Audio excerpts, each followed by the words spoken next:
il faut ñu wàññi personnel bi. ngan ko d'accord. nga tibb ci journalistes yi tibb ci animateurs yi tibb ci techniciens yi defar sa liste waaye liste ba yow directeur mi ñu wàññiloo. yaay tête de liste. yaa ko jiite. yaa jiite liste ba. mais loolu fu mu am. waaw. léegi bi mu ko joxee liste bi. bi mu ko joxee liste bi. da ko jox ba pare démissionné. dem yoonu. liste ba kenn mujj ko appliqué waaye moom dem na. waaw. xam nga tey jii xam nga du dàqe doomi jàmbur pare toog fa. waaw. mais loolu ban directeur nga naan wàññil muy wàññi boppam moom mu njëkk a wàññi boppam. xam nga loolu lépp loolu lépp lan moo koy tënk doylu c'est-à-dire doylu ba pare gëm yàlla. man am naa sama expertise moom laay jaay bu dul fii di feneen. mais gars yi nag dañ defe ni am na station yooyu buñ ci taxawee rek buñ fa jógee àddina tukki. nit da ngay gëm yàlla. man sud wax naa la bi ñu koy démarré 500 lañ daan am chaque jour jënd 5 plats ceebu jën. 5 la ñu woon. dem ba affaire bi développé à force de travail nit da ngay yàq. dañ daan wàcc jël suñu P1 dugg Pikine mag grand yi. ba ñu commencé am ay oto lépp. mais nit da ngay muñ. mënoo jekki-jekki rek chaque jour bàyyi rey nag. des fois nga lekk som bi mbaa nga naan fondé. mais da ngay gëm sa bopp. est-ce que bi mu fa jógee dee na. amaatul feneen. voilà. loo mën a am ci àddina jiitalal professionnalisme. man d'accord naa ñu ne Ndoye Bane dafa lii dafa laa mais nag animateur bu baax la débatteur bu baax la. loolu mooy woyu travailleur. est-ce que xabaar yëpp la ñu war a tas. déedéet. du lépp la ñu war a wax. du lépp la ñu war a wax. nit aussi day am jaali biir surtout journaliste. li ñu xam dafa bari de. torop soo waxee lépp réew mi tas. da ngay xool. li ngay wax information bi est-ce que amal na njariñ d'abord askan wi. askan wi. waaw ba pare est-ce que boo ko génnee duma lor ki nga xam ni boroom kër la am na njaboot am na doom am na lii. yow boo waxee ni diw góor jigéen la. lan lay indil askan wi. dara. ba pare nga lor doomu aadama. te mun naa am sax te du dëgg. parce que man góor jigéen dama ci masa maandu. parce que fekkewu ma fañ koy defee. man témoin oculaire laa damay gis xool. doo ko wax. te même bu ma ko gisee sax lu ciy sama yoon. ay adultes lañu non bu leen neexee def lu leen neex. et puis éviter de juger ñun duñu ay procureur duñu ay yonent duñu ay sëriñ. fee yi daal bu ñëwee. soo gisee kaas bu xonq nga ne kaas bu xonq mi. mbaa xonqaay ba du lor Ndoye Bane am na njaboot de. Ndoye Bane day liggéey de Ndoye Bane am na yaay am na papa waa Pirène koy xool. doo da ngay xool li ngay génne. Walf Fadjri crise 89 naar yi. génne nañ benn information bu ñu juume. ñu dafa am benn attaque ba mu am xaw ma ñaata moor. mais journal bi ci suba gi dañ ko retiré kenn jaayu ko. loolu il faut être honnête pour le faire. mujjul génn. dañ ko dem bloqué ko. ADP kenn distribué wu ko. ba le lendemain bi ñu génneewaat revenir sur l'information. loolu mooy honnêteté. mais diw lesbienne la diw góor jigéen la di yàq deru jullit yeeg doomu aadama yi. mel ni yow doo dee. awal diw dafa sàcc te amoo ci lu la leer. waaw doo procureur doo waa dig doo dara. lu ciy sa yoon. man nag li ma gën a bañ nag ci journalisme mooy baala ñëw jox ma diw ni ma yàqal ma. yàqal ma diw. bindal ma ci diw. waaw. man am na ku ma ko mos a proposé de wax ma xaalis bu bari. mais Ndoye. dama xëcc ba mu ñëw été la woon. mu ngi sol chemise nii manche courte ak cravate xëcc cravate bi dama ko dóor arrêt. ñu ko sama yaay jurul kuy saaga. lu mu la wax. lu may wax. lan la wax nga dóor ko. dafa di ma xaalis a ngi nii. dinaa la jox temps xaalis bu bari ah. naa la jox temps boo publier information bi ma jox la le reliquat. te 500 francs moo nekk sama poche rek comme ba ngay dem ak sa 1000 francs yi rek. ma ñëw ba mu ñëw xëcc ko ba mu ñëw ma dóor ko ale ni ko sama yaay jurul kuy saaga. dem sama yoon te gendarme yaa ngi ci suuf de. aw ma dara ma génn taseeg sama benn xarit journaliste bu dem benn séminaire am jox ko per diem 100 000 mu may ma fukki junni ma dem génne samay livre ñibbi. ba léegi fu ma ko gis day sëgg. te kilifa gu mag la woon. c'est-à-dire et puis suñu njaboot gi du ñu ay mbaam xu li ñu leen di dundal dafa war a sell. ñoo ko war a ñaq. du ay gis nga xaalis li may woowee xaalis bu ñuul mooy xaalis bu bon xaalis boo xam ni sam waay mérité woo ko. jàngoo njàng mu la ko war a may. amoo xam-xam bu la ko war a may. amoo information yu riche yu la war a may xaalis boobu. xaalis boobu boo ko joxee sa njaboot poson nga leen di jox. man maa la ko wax. booy yu bari seen parents yaa ngi nekk ay de grands journalistes ñu ci bari ay clochards lañu ay drogué. parce que xaalis bu ñuul bi da leen di yomb facilité te facilité fu mu am rek baaxul. moo tax man li may wax booy yu toujours dee leen xool li ngeen di def. léppay jeex. journaliste métier bu noble la prophète bi boo ko laajee oustaz ñoo li ko nekk journaliste messager. mais nag nga mel ni doo dee wala doo jullit. yonent bi laaj nañ ko ni ko naan sàngara araam na mu ne moo fen bu gën a araam mu ne ko fen.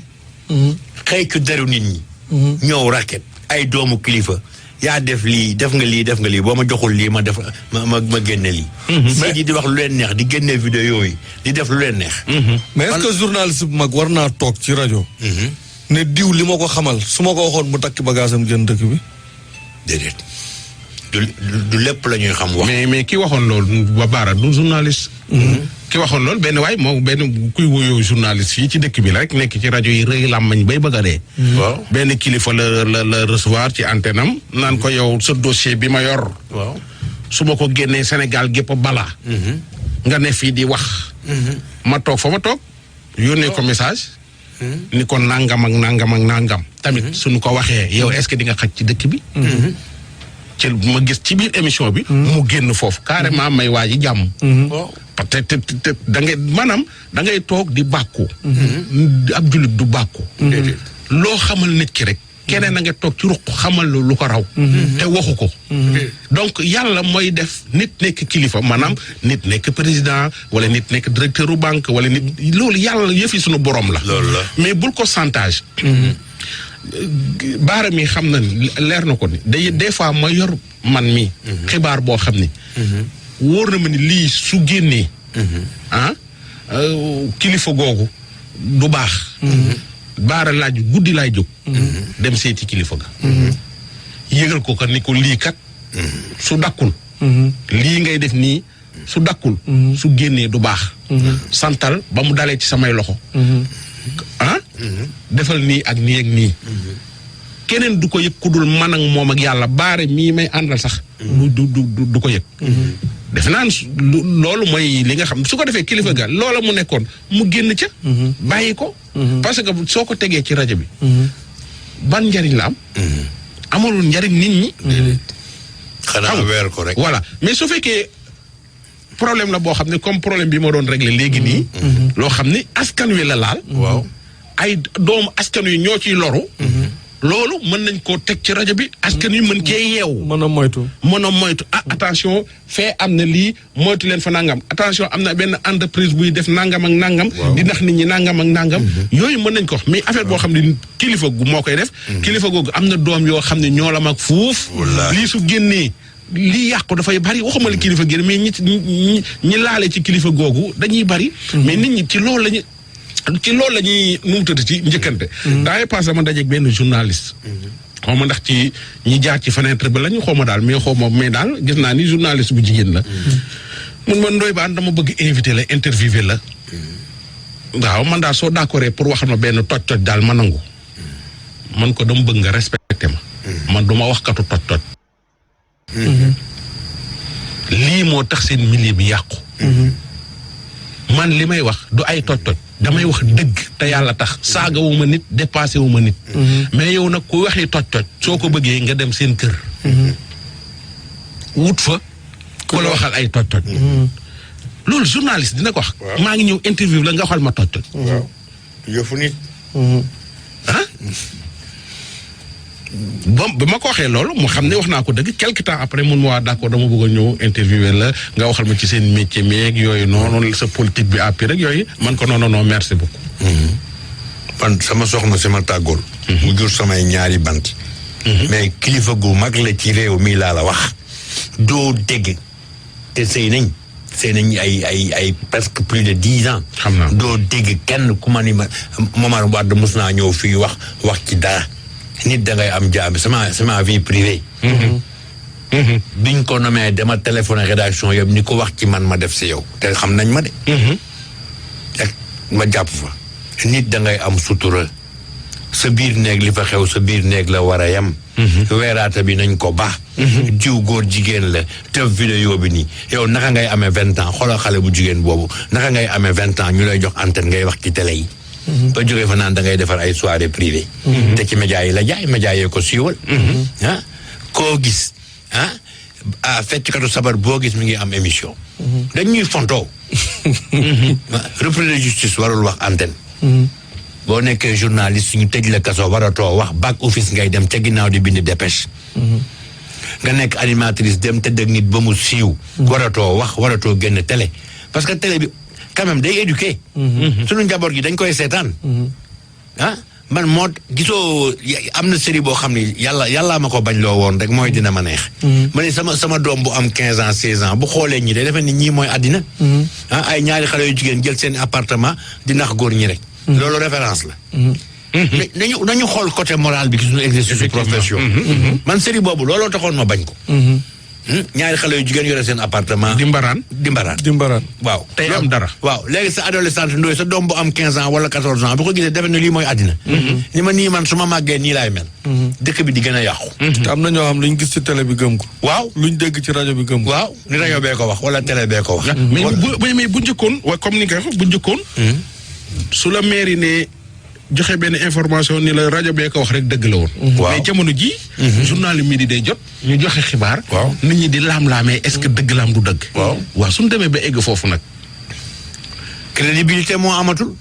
lu ko dindi. parce que pratique bi la. gars yi ci ñu ci bari 90% yi ci xaalis la ñuy daw. yow xoolal sa expérience bi nga am rek ci sa émission thème de la semaine yeeg ak sujet yu sensible yi ngay def. xoolal ay propositions yi nga ci am façon bu nekk. mais sa ngor moo lay may nga ni man lii dama koy jàllale parce que intérêt askan bi la. bëgguma lesbianisme développé bëgguma homosexualité développé. ñun ñii du ñu fi bàyyi du ñu dee bàyyi fi suñu doom yi ñu nekk ay franc-maçon ay góor jigéen ak ay lesbiennes. yooyu ngay dawal. mais boo xalaatee non man il faut que ma dawal 4x4 il faut que ma dëkk dans un quartier chic il faut que may sol ay costume il faut que may dem ci restaurant yi gars yi di ma gis may añ. tu n'arriveras à rien de bon ci jalgati ngay dëkk. nga dee yàlla lakk la. joxe ay fausse mais suñu demee ba askan wi tey jii suñu déggee benn xibaar. dañuy toog di ditewu naan est-ce que dëgg la. mais sëriñ yi sax bàyyiwuñu leen. bàyyiwuñu kenn. sëriñ yi sax bàyyiwuñu leen. ba pare gars yi di ko répercuter dans les organes. di attaquer ay xalif généraux lu ne. fan lañ ko teg. journaliste mooy kan. mais est-ce que journaliste mooy def loolu. mais am na journaliste yu koy def. journaliste yu dóor bari na.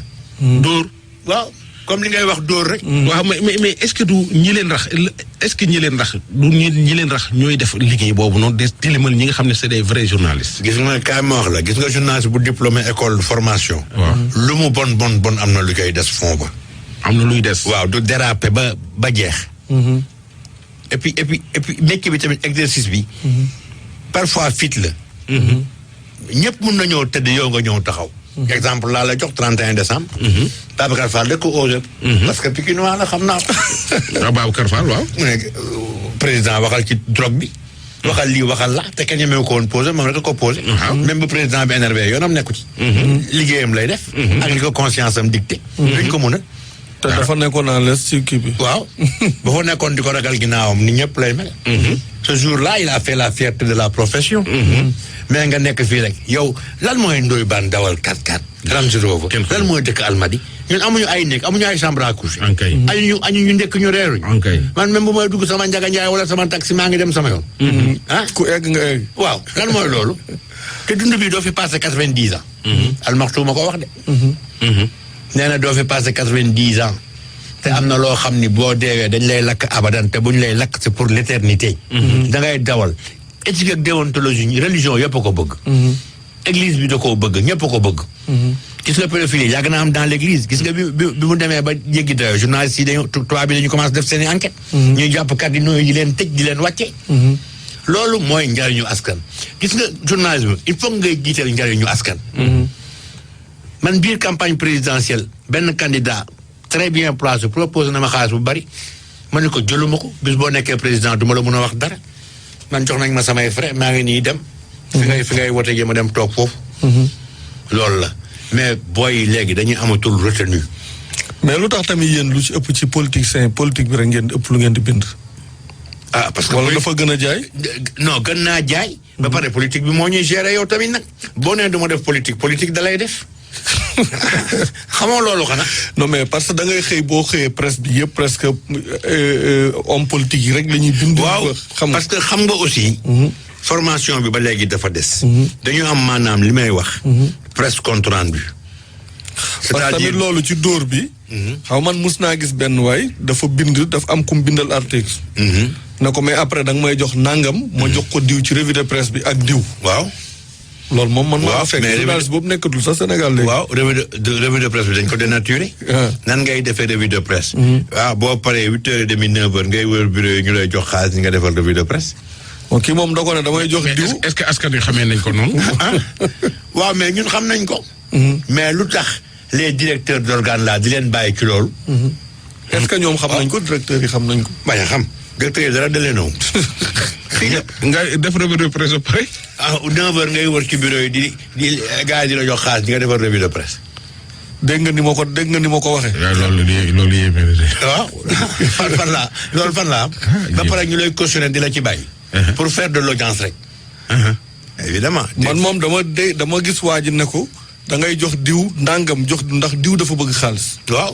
temps nga koy jox pour mu taawi revue de presse. loolu du gàcce diw dafa bëgg xaalis ndax mu taawi revue de presse. loolu moom man maa ko dégg ci journaliste bi bind article bi mu wax loolu waa ji. gis nga li nga doon wax. est-ce que du moog journaliste ba yam nag de. waaw parce que journaliste bi ko wax loolu kay ñooyam kon. est-ce que du kooku sóoram sax. mbokki auditeurs yi yéen a ngi déglu seen émission thème de la semaine comme ni ñu koy doxalee samedi ak dimanche bu jot rek képp koo xam ne bëgg nga cee dugg ngay woote ci 88 628 14 14 léegi ci kanam tey moom lépp li ñuy waxtaane samedi passé defoon nañ ko. gars yi demandé ko ñu daaj koy indaat muy deuxième partie bi nga xam ne tey moom ci fan yi moom.